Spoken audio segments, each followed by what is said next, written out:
Here in Marwick, we really appreciate you braving the heat and all the tree trimming, and hopefully nobody, it's not, okay, sure, maybe it's not turned on.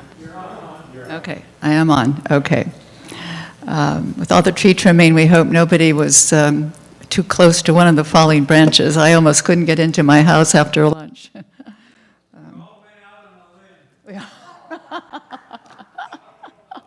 Well, glad you're here, Tom Egeveen. Okay, I'll start over. Welcome to this week's Convocation, to those of you who are here, and also those of you who are joining us by live streaming. We're grateful to the Residents Executive Council for their financial support of our weekly Convocation Hour. Yes, yay. We're going to reintroduce the one hymn that we will sing during convocations, and that will come just before I introduce our wonderful guest, Professor Fernando Guerra. But it will be hymn number 1. The scripture reading today is from the Hebrew scriptures of Amos, Amos 5, verses 11 through 14, and 21 through 24. Therefore, because you trample on the poor and take from them levies of grain, you have built houses of hewn stone, but you shall not live in them. You have planted pleasant vineyards, but you shall not drink their wine. For I know how many are your transgressions, and how great are your sins. You who afflict the righteous, who take a bribe, and push aside the needy in the gate. Therefore the prudent will keep silent in such a time, for it is an evil time. Seek good and not evil, that you may live, and so the Lord, the God of hosts, will be with you. I despise your festivals, and I take no delight in your solemn assemblies. Even though you offer me your burnt offerings and grain offerings, I will not accept them. And the offerings of well-being of your fatted animals I will not look upon. Take away from me the noise of your songs. I will not listen to the melody of your harps. But let justice roll down like waters, and righteousness like an ever-flowing stream. Thanks be to God for this message that is both disciplinary and hopeful. Let us pray.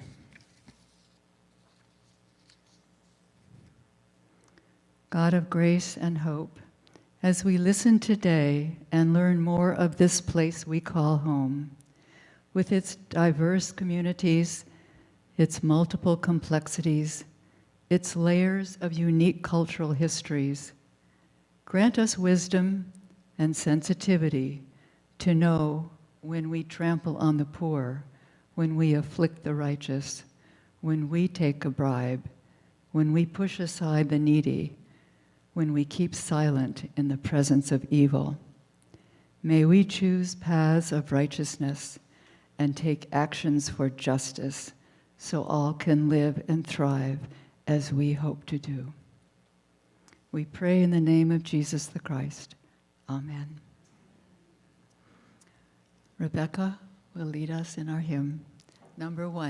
And please remain seated.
you, Rebecca.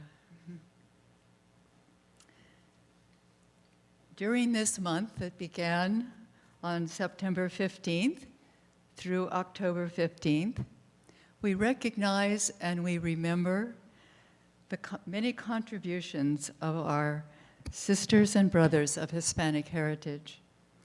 It's my great pleasure to welcome and introduce to you our friend and colleague, Dr. Fernando Guerra.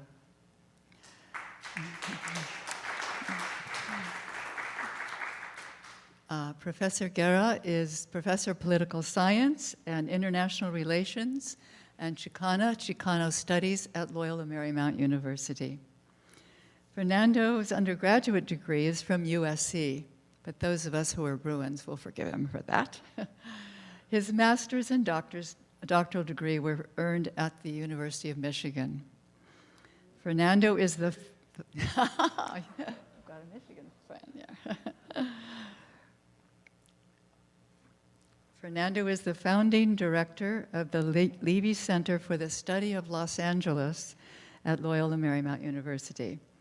And those of you who listen to our local NPR station have probably heard him numerous times, as he's interviewed often by Larry Mantle and other members of the NPR staff here in Pasadena.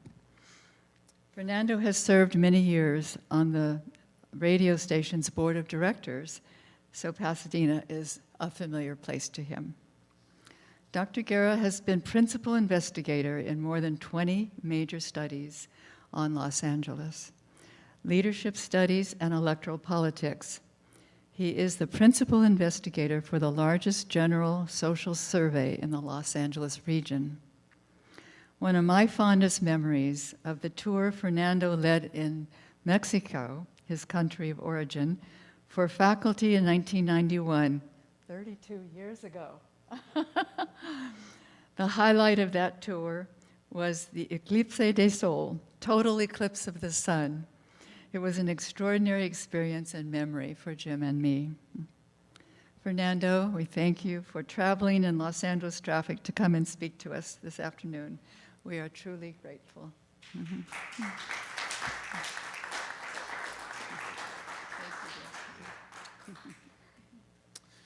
Well, when Barbara and Jim Matthew call, we all have to respond, as you probably all know. It is a pleasure for me to be here. I arrived on the campus of Loyola Marymount University in 1984. Jim had already been there since '71. He retired in 2006, so I had a wonderful, wonderful 22-year professional relationship with Jim. It is people like him that have kept me and sustained me at Loyola Marymount University.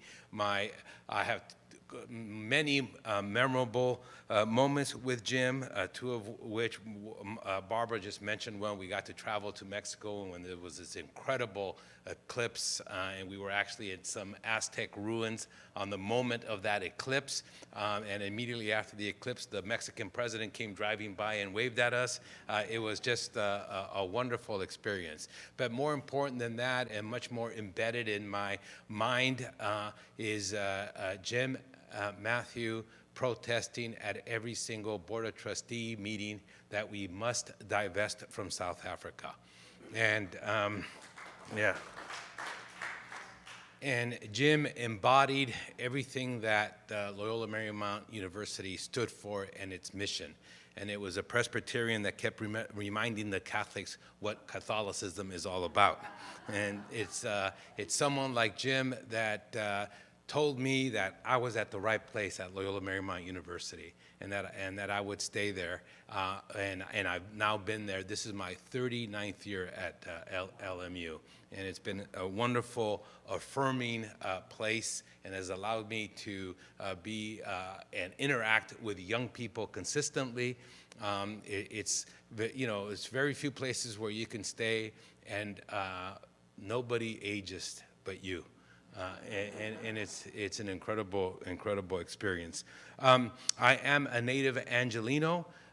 born and raised in Los Angeles. Yes, educated at USC, but I'm making up for that. My wife is a UCLA graduate, and I was exiled to Michigan for my doctorates, but I wrote a dissertation on LA politics, and that way I could write anything because they knew nothing about it.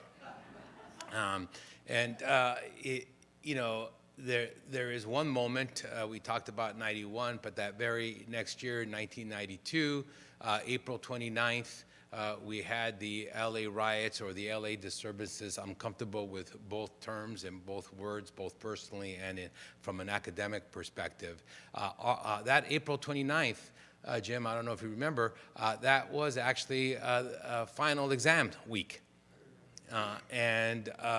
We canceled, we didn't cancel, we rescheduled final exams to the following week, but the overwhelming response from our students was, what just happened? And in a sense, almost, how dare you send us out to this world without preparing us? And how did we not know this? And it was our fault, a little bit of their fault, but mostly our fault, that we would have a curriculum, an institution where the city was burning down and our students had no idea why. And how do we respond to that? And I was very fortunate to have, at that time, Father O'Malley. Like any university president or administrator, Jim and I will tell you they have their faults, but they also have some strengths. And he recognized it was a time to move, and he commissioned myself and a young colleague then, Father Michael Lang, who ended up becoming the dean of the College of Liberal Arts at Loyola Marymount University, and ended up becoming president of Santa Clara University up in the Bay Area, and is now back with us at Loyola Marymount University as our chancellor.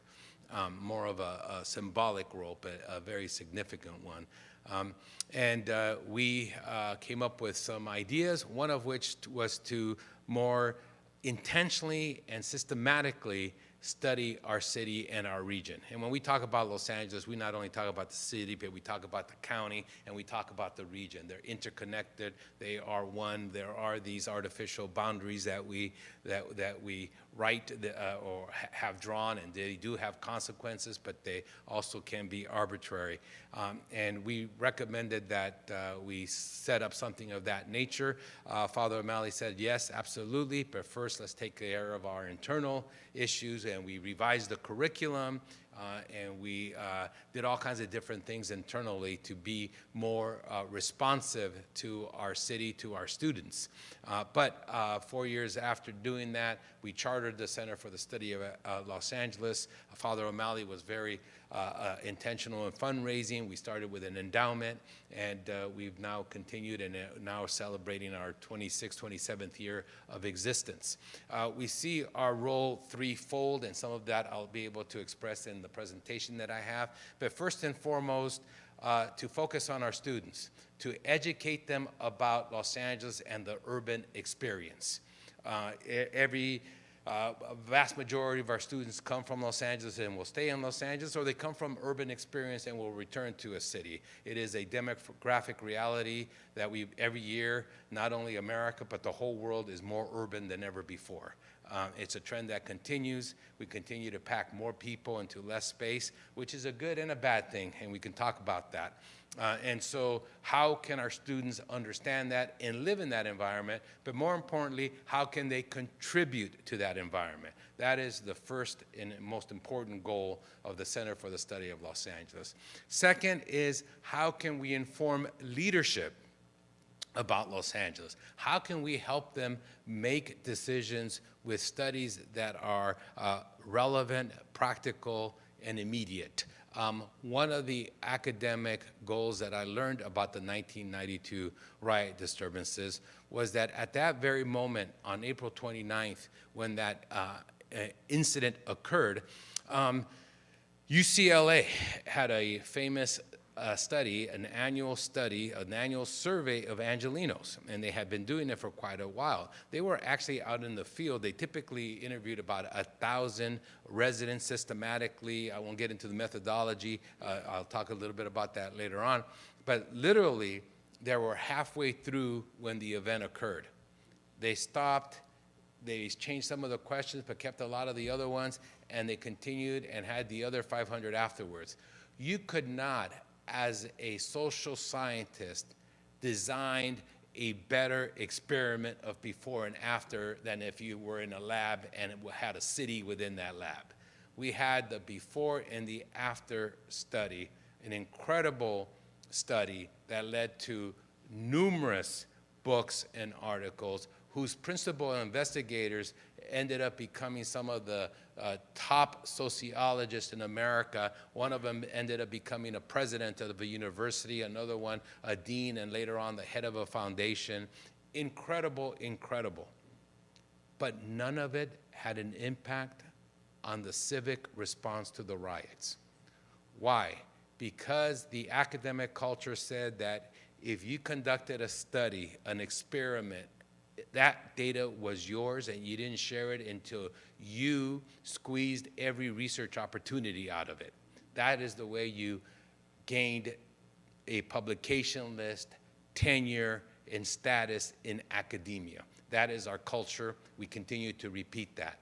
That study, the results and what it said, was not given to leaders until 4 or 5 years later, when every single dollar in response had already been spent. It did not serve Civic LA. It served UCLA, it served academia, it served those individual scholars, some of whom are my friends to this day, but it did not serve Civic LA. I vowed, after knowing that experience, being close to that experience, that any research I conducted was to be actionable, and created the model for the center of research, action, justice. We must conduct research that can be actionable, and that action must lead to social justice.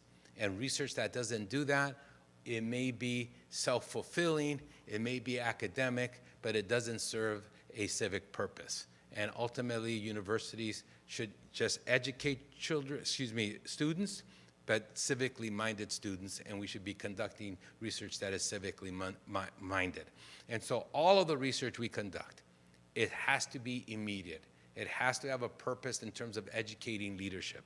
And fortunately, we've gotten numerous foundations, individuals, and other sponsors to understand that and to fund us. And in addition, we've gotten the leadership of Los Angeles to understand that and be willing to come and talk to us about that. 2020, like 1992, was an inflection point. We had the COVID, and we had George Floyd and the protests. In late March of 2020, I get a phone call early in the morning.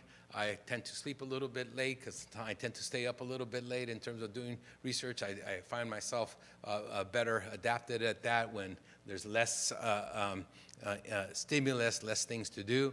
And I saw the phone and it said, Mayor Eric Garcetti. And I'm like, okay, maybe he pocket dialed me. So I picked it up, and I actually knew Eric Garcetti even before he got into public office, when he started teaching at Occidental College. And Eric, and he's like, Fernando, how's it going? What do you think about this COVID stuff? How's your family? What's going on? 5 minutes of chit chat, and I'm thinking, okay, the mayor of Los Angeles is not calling every Angelino to find out how they're dealing with COVID. And so finally I said, okay, Mr. Mayor, how can I help you? I know you didn't call me. He says, well, this COVID thing it's significant, obviously. We now know that. I have to respond. I have to prepare the city. I'm working with the Board of Supervisors. We have to prepare the region. I have a couple of policies that I'm going to pursue, but I need to know how people are going to respond. And he quickly said, not that I'm going to change my policies, because we need to do what is right for public health. But what I do want to know is how to better communicate what we're going to do, how to get people to be receptive, how to roll it out in a certain way. So I need you to do a survey of Angelenos about all of this. And I said, absolutely, we'll start tomorrow. We don't have time to figure out a contract, who's going to pay for it or whatever. We will just start to do it. And he said, I will commit that we will get the funds. I said, and I know where you live, so I'm going to proceed. And so we continued. We did a survey. We rolled it out. We included the entire county and the board, and we continued to inform the mayor and the Board of Supervisors, the public health officials, about how Angelenos were thinking about this, responding to this. And we believe we made a difference in terms of doing this. And that's an exact type of research project that we love to do. The second one, after 2020, the protest, thinking that the LA Police Department, after Rodney King, after so many different things, would learn how to deal with the community to a much better degree. Protests occurred throughout the county here in Pasadena, Santa Monica, Los Angeles, elsewhere.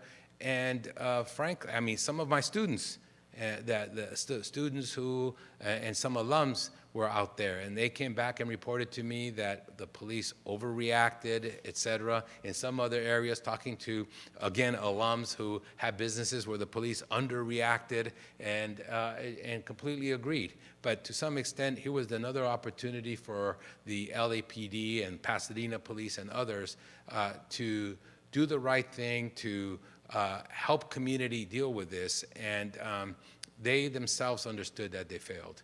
Got a call from the police chief saying, we need to figure this out. Can you help us with a survey about what do residents think about the police? How should we do certain things? And started with that, and we have now conducted 3 or 4 studies for LAPD about community police relations and how to improve those.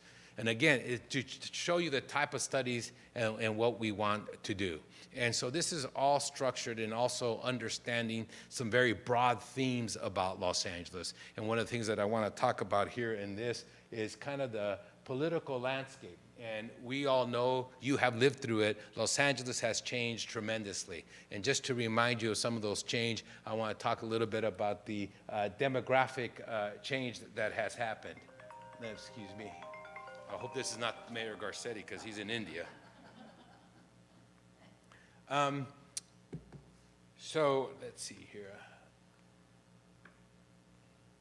I'm trying to get one little. I don't know if you could see this or not, but it's not formatting appropriately. But what, can you see my little red? Okay, what these are years, so this is 2020, 2010, 2000, 90, 80, 70, 60. All it is looking at the population of Los Angeles County. We have 10 million people in Los Angeles County, but in 1960, we had 6.7 million. Okay, and so you can see the increase that has happened. But one thing I want you to note is the very small increase that we had. The 2% increase from 2010 to 2020.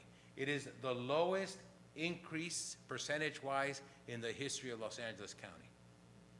Okay, we have really become a mature metropolitan center with very little growth.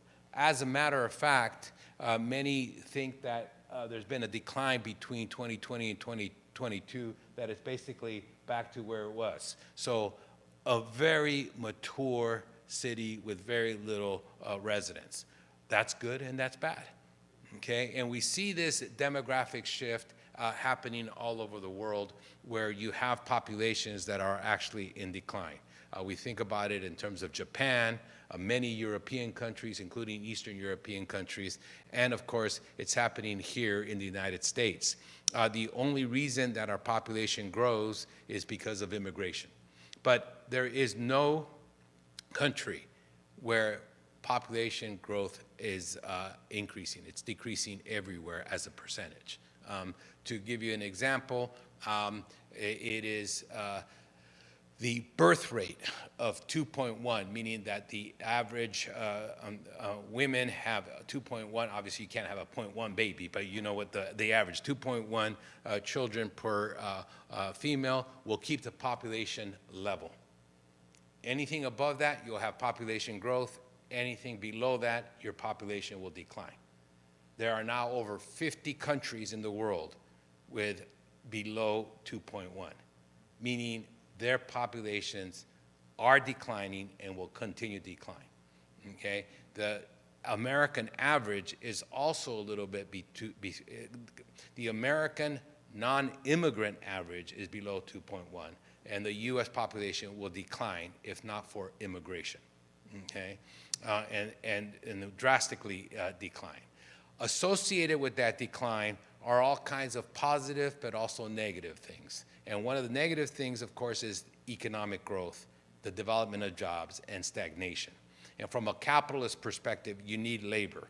There are, I believe, other ways of looking at it where that necessarily wouldn't be a bad thing, but in our capitalist-driven societies, not having people to work and just as importantly, to consume really leads to economic decline. And Japan was the first one with the economic stagnation that they had for many years. They've learned to deal with it a little bit, but their population continues to decline. And you go on. And that's beginning to happen to Los Angeles, right? And so, but you could see the growth. Now that growth, and many of you are very aware of that, is based on, and I'm sorry for the formatting. The graph, I don't know if we could, is there a way to control it and be able to, there you go. Perfect. Thank you. This is the same graph at the top. It's giving you the populations, but you'll see it's color-coded by ethnicity. The blue is whites. So in 1960, whites were 82% of Los Angeles County. Now 26%. Okay? In 1960, only 9% Latino. Now it's 48%. Okay? And then African Americans, about 7%, up to 13% in 80, but now 8%. And then you can see the growth of Asians from almost negligible 1% to 15%. Okay? So you could associate the growth of the population was mostly caused by Latino immigration. Okay? And then you had white flight, and you see the change. But in absolute numbers, it's not that it went from 82. Remember, that's 82% of 6.7 million, as opposed to 26% of 10 million.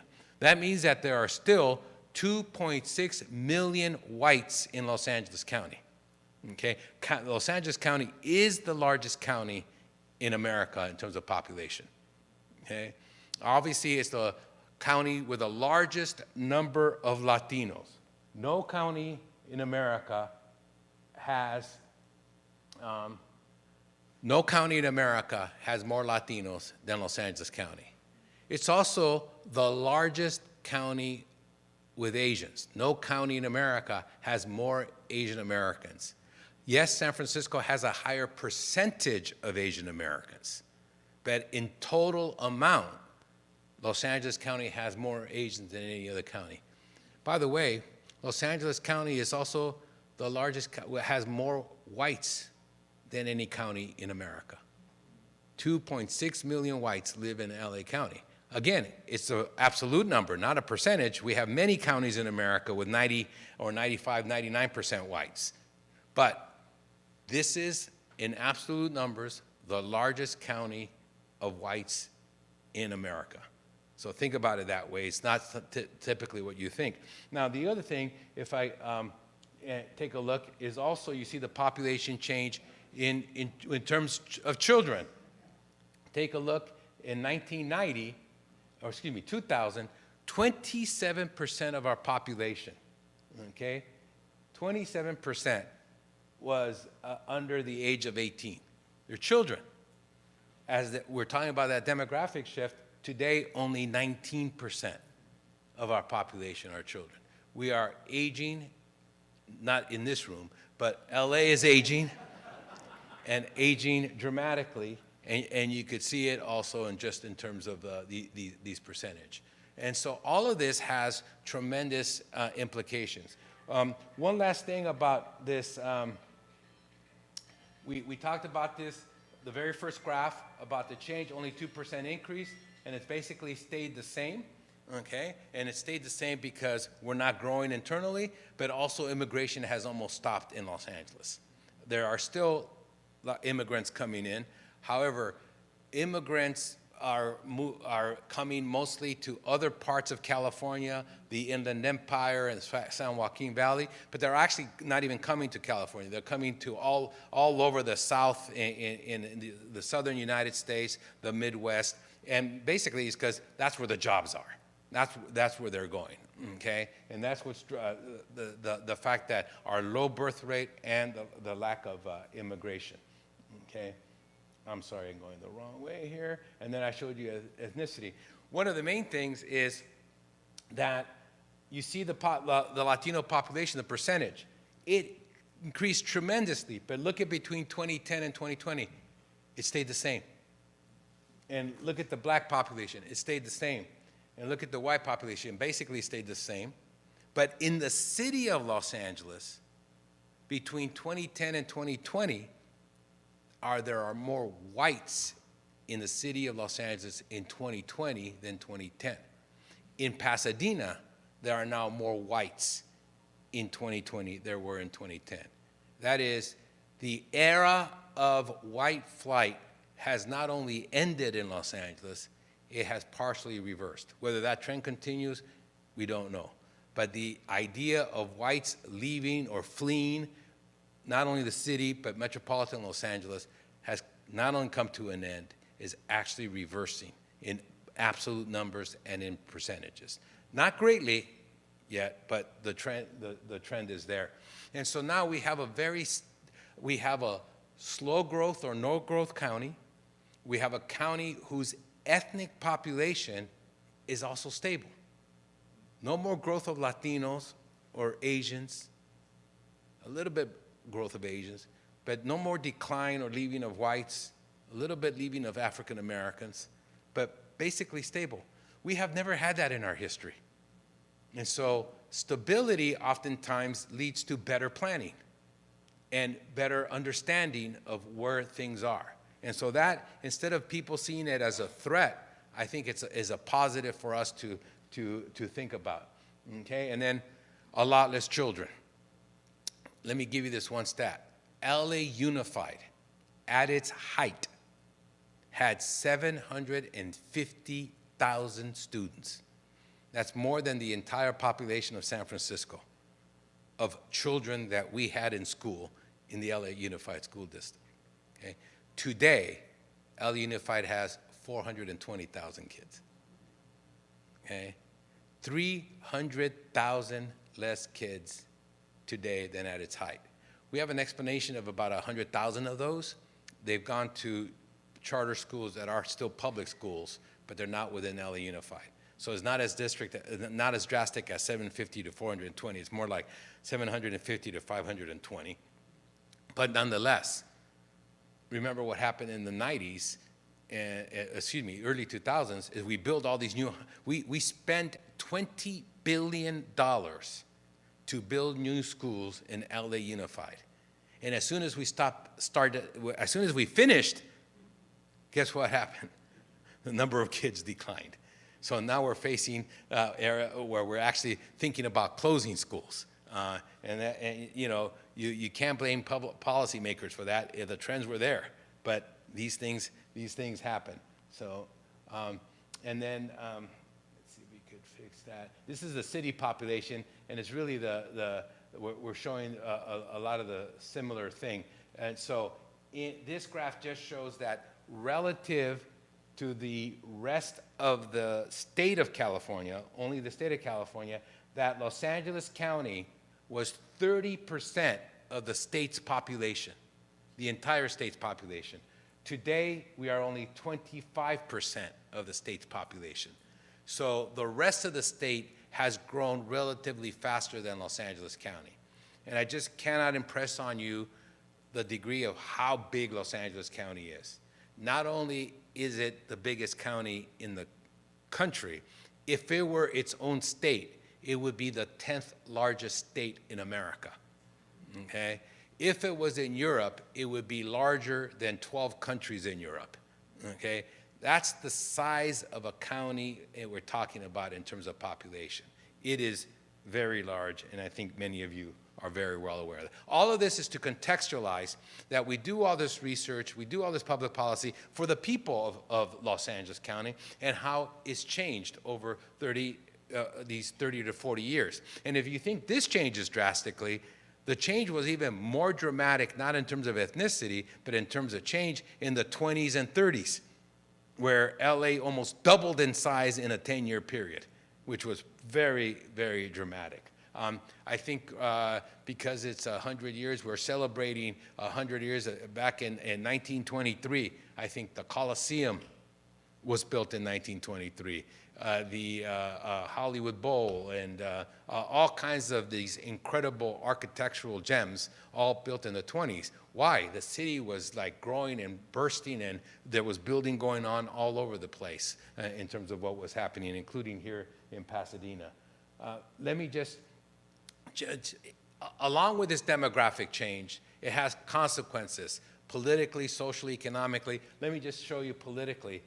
And here I'm looking at what I call the top 100 elected offices in Los Angeles County, and using measures such as the size of the constituents, how many people are in the district, or that does the individual govern, the size of the budget, what impact can they have? Some of these include $10 billion, $13 billion budgets.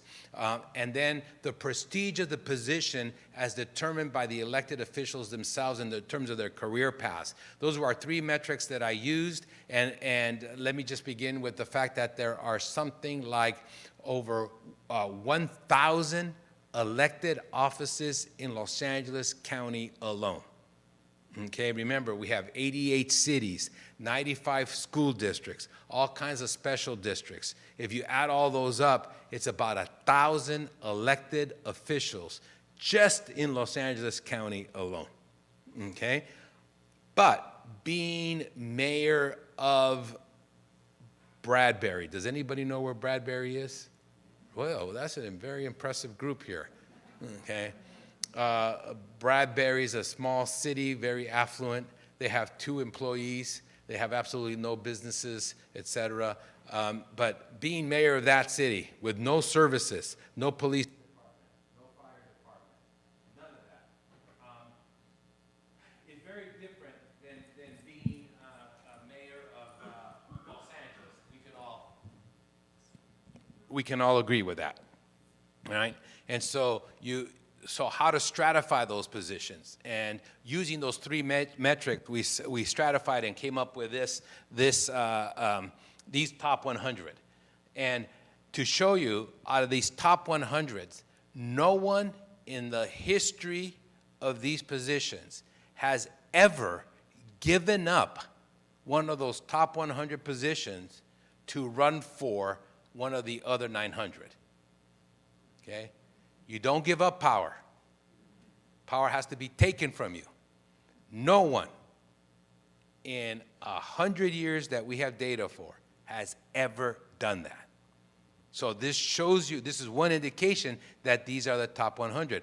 Furthermore, look at this. We organized them in a certain way, and I could tell you that on this pyramid, no one has ever given a position higher up to run for something below. Not one single case. Okay? Again, it shows you that people understand power, know power, and this is the pyramid of power in Los Angeles County. Okay? Now, there have been cases where someone was, let's say, a member of Congress or somewhere else, and then they end up running for a lower office. But it's only after they've been kicked out of the pyramid. Okay? How did they get kicked out of the pyramid? They lost an election, or there was term limits, or something or another, so they were literally out of power, And they were so desperate to have power, they were willing to come back at a lower level to hopefully rise again. But again, not one single case in 100 years that we have data for did anybody ever give up one of these positions for a lower one, okay? It's pretty, I mean, it's an iron law. I'm sure it will happen one day. We'll have to psychoanalyze that individual to no end, but we'll see, okay? All right, so there they are, the top 100 positions, okay? Now this graph very simply says, out of that top 100, and actually we use percentage because those numbers tend to fluctuate because a lot of them are based on congressional districts or state legislative district, and Los Angeles gains some and loses some regarding redistricting and all that. So there was 1 year or 1 decade where it was 100. Before that, it was a little bit less and a little bit more, but what top 100 sounds a lot better than top 89 or something like that. So that's why I always use top 100, okay? And we simply asked, this is 1960. We're starting right here. In 1960, out of those top 100 positions, how many were Latino, Black, Asian, or women? And then we found another interesting thing, that Jews were also excluded. And I did a whole study about Jews in LA politics, and even talking to heavily involved Jews who were civically involved, and I would say, you know, in 1960, there was only one Jew who held one of the top 100%. Oh, no, that's not true. We were heavily involved. I said, who? There was, and they would always name that same person. I said, okay, who else? And so Jews were excluded, okay, from political power. We don't think about that because they've been so heavily incorporated in LA political power, but not. So in 1960, there was, out of the top 100, there was 1 Latino, 1 Black, 1 Jew.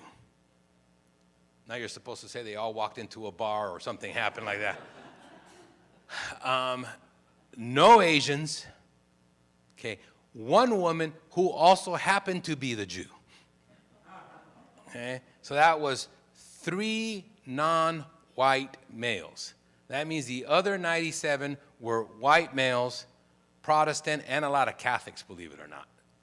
Okay, Catholic males were not excluded. All right, so you could see that this is a exclusion. Now, the 1 Latino was Ed Roybal. Who remembers Ed Roybal? Yeah. He was a council member in the city of Los Angeles in 1960, and in 62 he got elected to Congress. The 1 African American was a gentleman named Augustus Hawkins. He was in 1960 a state assembly member who in 1962 also got elected to Congress. By the way, if you do remember Augustus Hawkins, one of the things, he was very, very light, and he could pass for being white, okay? And he knew that, and there's also, you know, within the African-American community, though, there's a lot of sociological data that obviously the whiter you are, or the more privilege you end up having and the more acceptance. And there was 1 Jew, very famous, she's still around, okay? Who's that? No? No. But if you're going to vote for her, she'll be Jewish. So it's like.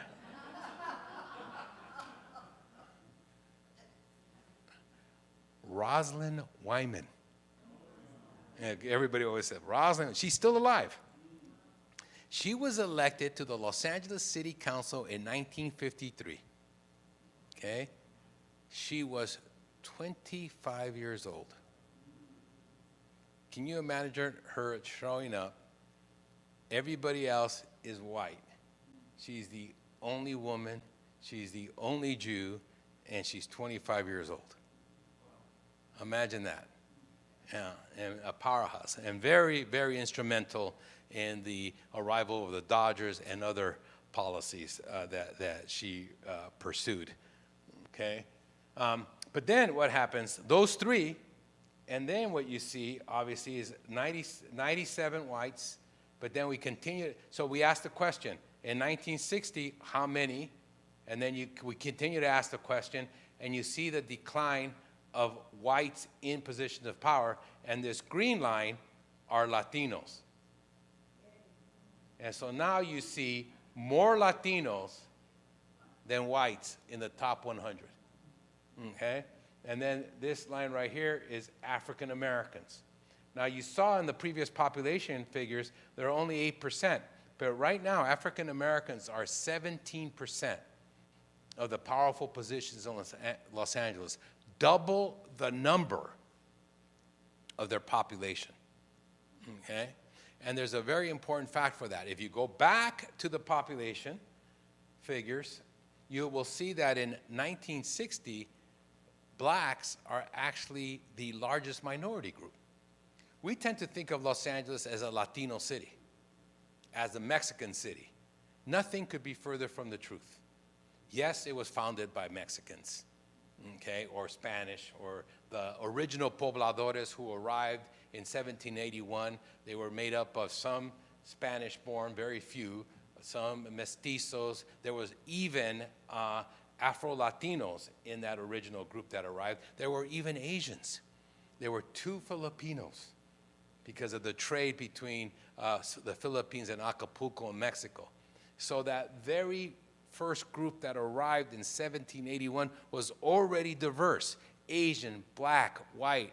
I mean, it's basically, and you say, oh, what a wonderful story, incredibly multicultural. Then you go back to 2020 and you see 48% Latino, 15% Asian, again, multicultural. An incredible multicultural history in Los Angeles from 1781 to the present. Nothing could be further from the truth. The beginning is multicultural, the current situation is multicultural, but in the middle, Los Angeles is the whitest large city that has ever existed in the United States. Now let me have that sink in for a moment. You say, but wait a minute. How about New York or Philadelphia in 1776, et cetera, et cetera? Believe it or not, if you use the following phrase, you know, white non-immigrant, there has been no more white non-immigrant city, large city, in the history of the U.S. Census than Los Angeles in the 1900 census. This was as white a city as you can have, including Pasadena. And it's hard for us to imagine today, but that is the fact based on the U.S. Census, okay? And so it is those individuals, many of them not immigrants, but migrants from the Midwest, et cetera, that built this city in the 20s and 30s and 40s, but also built the political culture and the political institutions that we currently have, and where Latinos and others are exercising power, okay? And so that's a brief political history of what's happened, but you see the total incorporation of Latinos now, the overrepresentation of African Americans. Nowhere in urban America have blacks done better in political power than Los Angeles. Nowhere. Not Detroit, not Atlanta, nowhere, as a percentage of their population and the percentage of positions that they hold. It's pretty remarkable.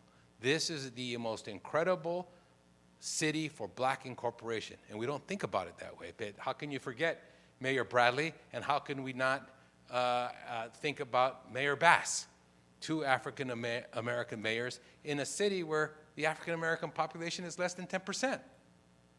Only in Los Angeles could that happen. It's pretty remarkable, you know, and it's happened here in Pasadena too, with African-American, a current Latino mayor, et cetera. So it is a story of political inclusion. Not without its struggles, not without its problems, but ultimately tremendous political inclusion. So you see the demographic shift, you see the political incorporation and the changing dynamic and the changing makeup of political leadership. This is just another, let's see if we can get the next graph. Yeah, you know, it's not formatted very well. So let me, so what we have right here is just the percentage of positions, and then these are the years, 60, 70, 80, 90, and then the number, and so the blue is the number of white elected officials amongst the top 100. Okay, the green is the green is the number of Latinos. The one under that, which is kind of an orange, is African Americans, and then the other one is Asian Americans. Okay, so what we're doing here is tracking elected office holding by ethnicity. Okay, it doesn't mean that the district is necessarily black. For instance, we're tracking here Mayor Bass, but she's in a non-black city, right? And so so we're just tracking the ethnicity of the office holder to show the incorporation that has occurred. And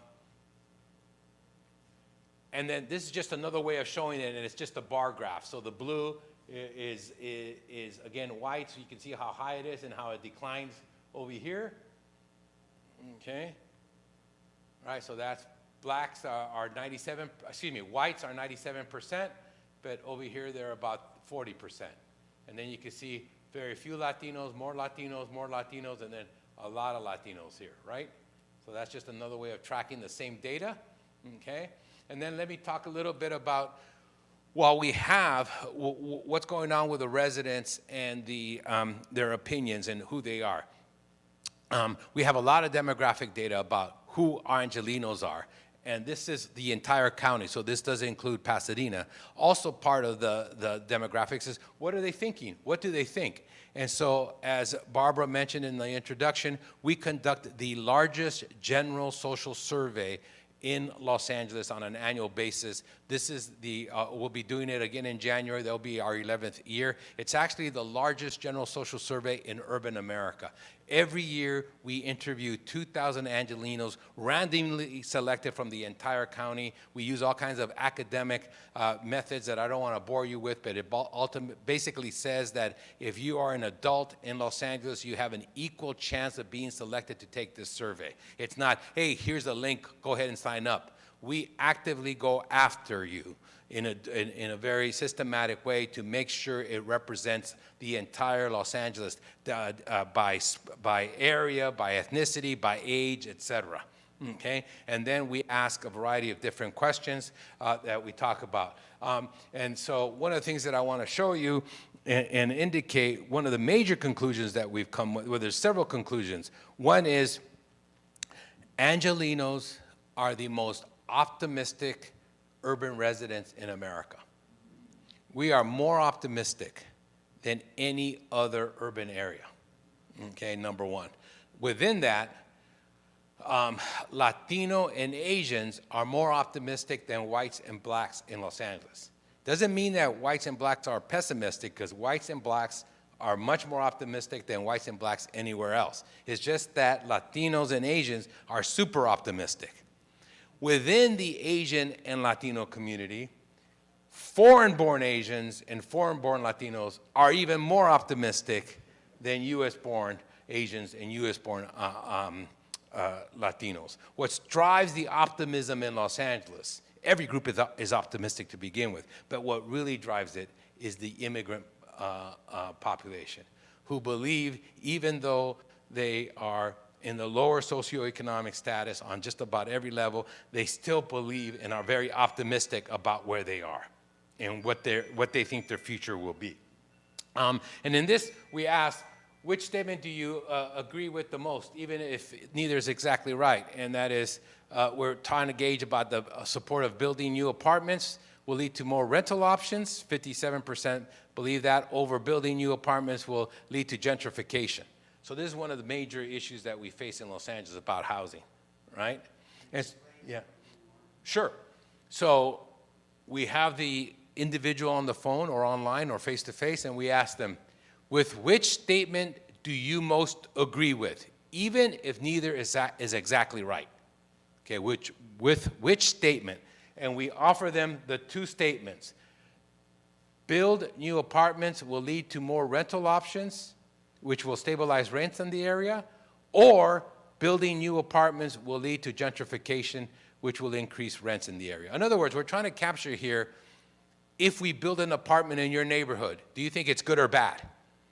Do you think a new apartment will lead to lower rents, or do you think a new apartment will lead to higher rents because of gentrification? And that's the big battle that's going on. And so these are the type of questions that we ask, all right? In the blue is how the county residents answered. In the greenish is how the city of LA answered. And then another, overall, how do you say that racial and ethnic groups in Los Angeles are getting along these days? And you can see that 69% of Angelenos believe that groups are getting along well, okay? Latinos at 73%, and blacks at 74%. So the actual groups that people think aren't getting along are the ones that think we're getting along the best. And so it's a kind of a interesting comment there. And so again, the blue is countywide, the green is citywide, okay? And again, I'm going to leave all this information and have Barbara, she could send it to you and you could print it out or what have you, okay? And then from what you've read and heard, how do you feel about Black Lives Matter movement, okay? Overall, 78% of people believe that they strongly support or somewhat support the notion of Black Lives Matter, and it increased to in 2023 to 84%. Okay? It's gone up, okay? Even with the whole defund the police and all that, okay? And so what I want to kind of conclude with is that Los Angeles is an incredibly liberal, progressive city. I think you all know that, okay?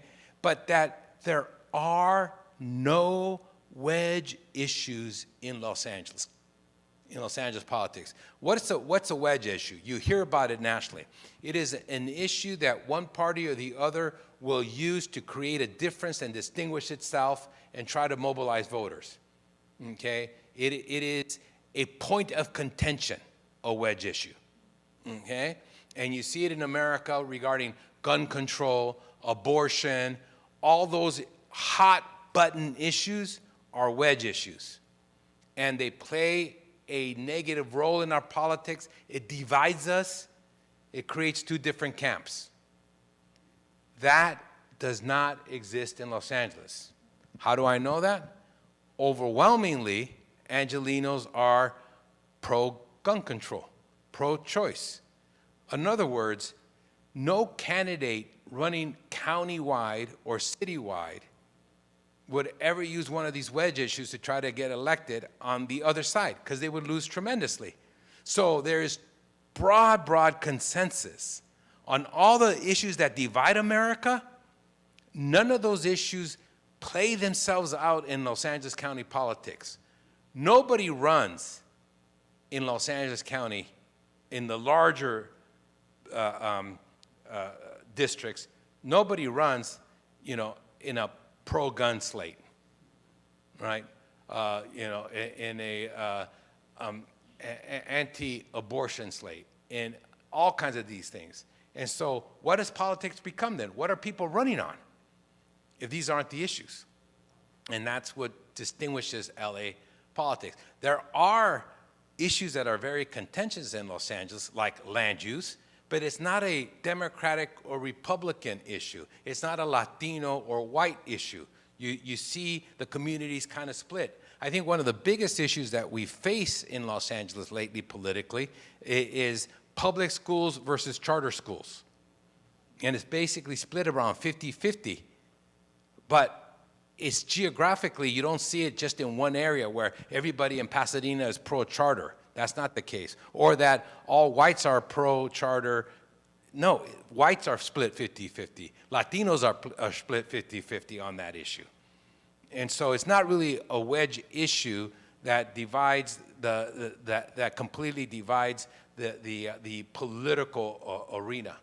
And so what did we just look at? We looked at tremendous demographic shift, tremendous political incorporation, and now a tremendous political consensus that has emerged in Los Angeles. and that has created stability. What is stability? The fact that we've incorporated all the major interests into our politics, the different groups that I showed you. The fact that we have now stabilized the population, both in terms of its size and its ethnic distribution. And then thirdly, that we have stable politics in terms of no wedge issues.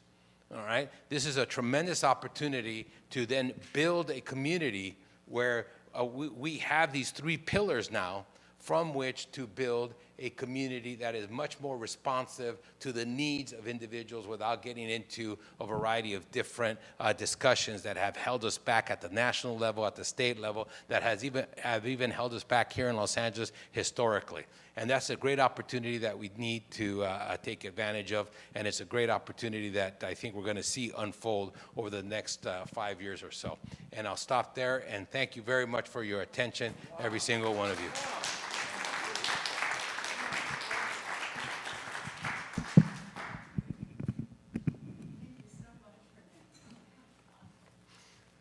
I actually teach a class for 3 hours, so I can keep going. I think we could keep listening too. I feel like the wind is beneath my heels. Do we have time for some questions? Will? Yes. Could you comment on the fact that New York City right now is drowning in immigration and we're not? Yeah. So our immigration is not historic low. Well, it is historic low if you count both migrants. I make a distinction between migrants and immigration. Migrants are U.S. citizens already moving to L.A. Remember, the largest movement of peoples to L.A. were not in the 60s, 70s, and 80s that I was showing you when Latinos arrived. The largest movement of peoples in the history of L.A. were in the 20s, when we literally doubled the population, had over 1 million people arrive in 1 decade, 1.2 million in the 20s. That is the largest number of people to ever move into one city in the history of America. And those were all mostly white migrants, right? And so migration and immigration. And so we are at a historic low in Los Angeles, obviously. And so is New York. But there are more immigrants moving to New York than there are in Los Angeles, but they're not the traditional immigrants that we've had from Latin America, et cetera. They tend to be from other areas, and you find that they're not staying in New York very long. And so, I mean, the history of New York is a history of immigration as well. But we should be concerned by the fact that immigrants don't want to come here, and you ask why.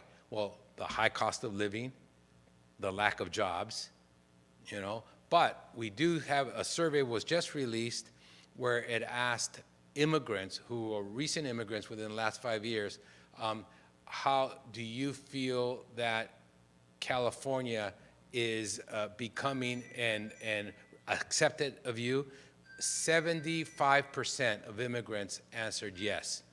And the same survey in Texas, it was only 43%.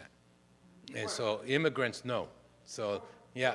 So let me just, so immigration is not that high in New York historically. It's a little bit higher than LA. Let me get you over here and then I'll get right to you. Yes?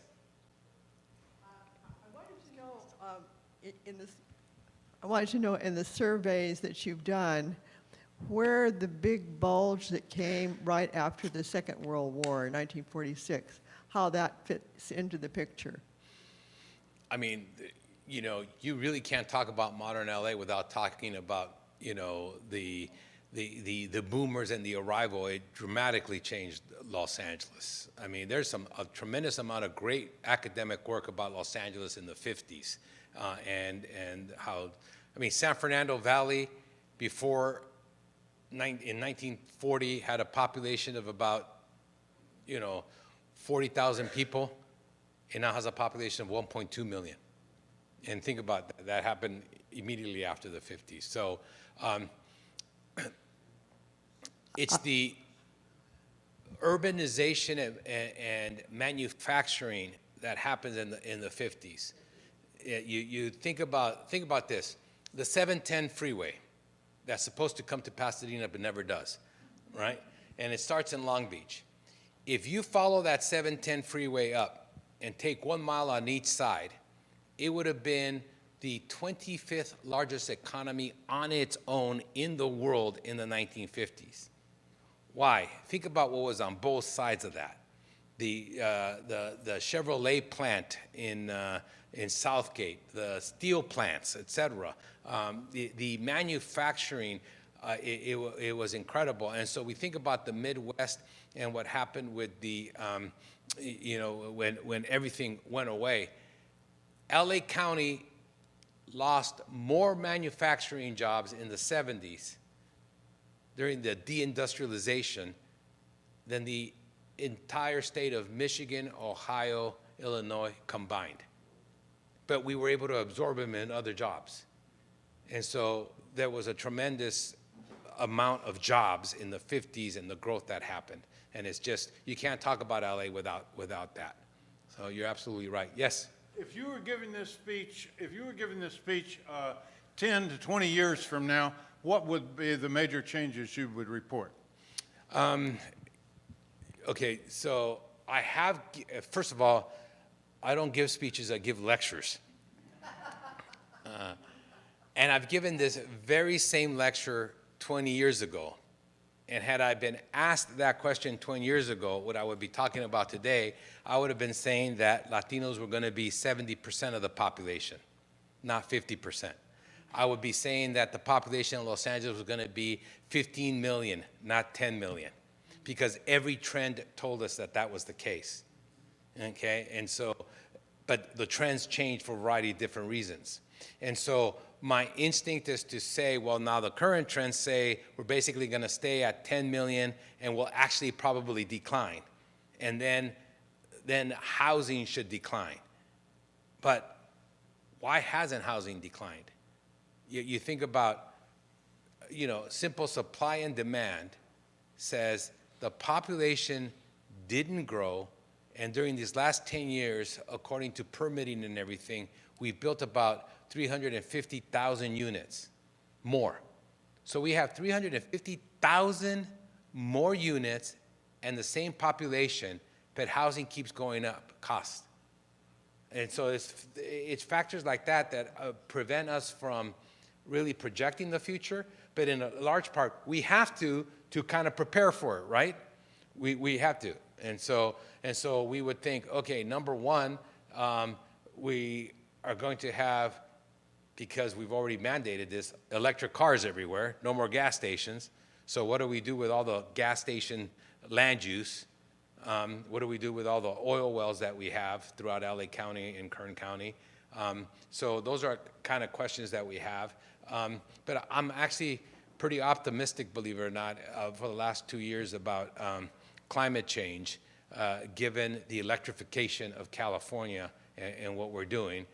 So I would project that in 20 years from now, that we will absolutely have no fossil fuel usage in California, none whatsoever, number one. Number two, that the technology, I'm always careful about thinking that technology is going to solve our problems, but we have developed the technology for carbon capture. And if we upsize that, it's possible that we could solve this climate. Will it be too late? Maybe, but that's a tough question. What do you project in 20? Why don't we all pledge that in 20 years from now we'll get together again and have this discussion? Okay, all of us. Yeah. Yes. Yeah, just one more question. Fascinating, and thank you very, very much. Hours and hours of work, obviously, and it all bodes well. At least I'm inclined to feel that it bodes well for the future. I'm wondering if this substantive kind of investigation has occurred for neighboring counties. Not exactly. So once we started, so in 1992 we have the riots. We start the Center for the Study of Los Angeles. USC started what they called it SCSC, Southern California Study Center. Very cute USC, SC2. Cal State Northridge started the Center for the Study of Southern California. And so all of us started kind of collaborating and doing things and really focusing. And now you're seeing at UC Riverside, there's a center that's only focusing on Riverside and San Bernardino. And then San Diego is doing the same. And UC Irvine is doing something for Orange County. And then we're very fortunate in California that we have this incredible center. We don't call it the Center for the Study of California, but it's called the PPIC, the Public Policy Institute of California. Think of it as a university without students. It was heavily endowed by Hewlett-Packard and a variety of different other organizations, and they are basically a research powerhouse on California. And they actually steal a lot of faculty from universities and have them come, and the website is ppic.org, and they study California, and a lot of the same type of stuff we're doing. We actually aspire to be what the PPIC is to California. We want to be for LA County. And then at the national level, many organizations, including the Pew, which does a lot of national studies. So Pew does a lot of national studies that PPIC and then my center kind of replicate, so that we can then look at it at the state level and then at the county level. And so we cooperate that way. There's a lot going on. And interestingly enough, I do believe that political and government leaders are paying more attention than ever to the academic studies that are being conducted. Yeah. So, again, thank you for your attention. I greatly appreciate it. Thank you.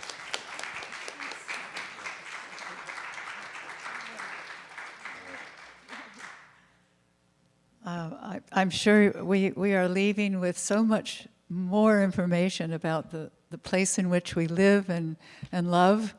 And thanks to you, Fernando. It was a very hopeful presentation. So I know I'm walking out of here a lot more optimistic than I walked in. Thank you so much. Next week, please plan to join us as we meet 3 more of our wonderful new residents, Peggy Krong and Bob and Judy Castle. And that will be next Thursday's convocation. And Jeannie Cobb is going to do the musings on October 16th. That will be Monday at 7 p.m. And that should be a wonderful program. Looking forward to that, Jeannie. So thank you for being here today.